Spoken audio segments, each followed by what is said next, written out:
Today, Kyiv's central railway station was filled to capacity with desperate people trying to flee the Ukrainian capital before Russian forces encircled the city and prepared to pound it with missiles and artillery fire.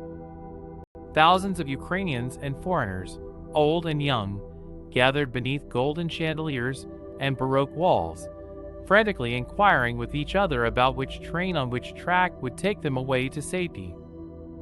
But no one knew when the trains would arrive or depart, or who would be led on. People in the crowd were separated and pushed back, while skirmishes broke out over square inches of space. The chaos was only made worse when a young mother lost her daughter in the confusion and cried out in anguish.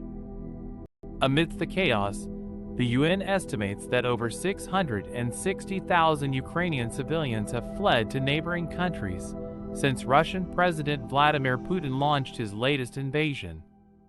The international agency warned that the flood of people leaving the country could quickly become Europe's largest refugee crisis this century.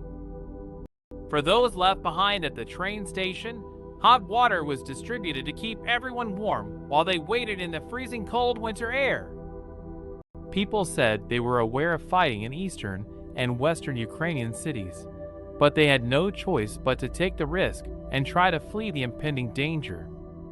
Sergei and Veronica, a couple cradling their infant daughter, said they hoped to travel south to Odessa and find safe haven with family and friends.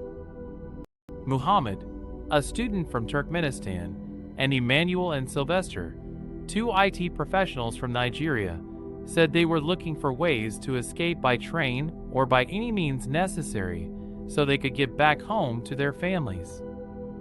Throughout the station, resigned cries filled the hall, most of them coming from the wounded hearts of the Ukrainians, who had lived here for years and built a life only to now have to abandon it.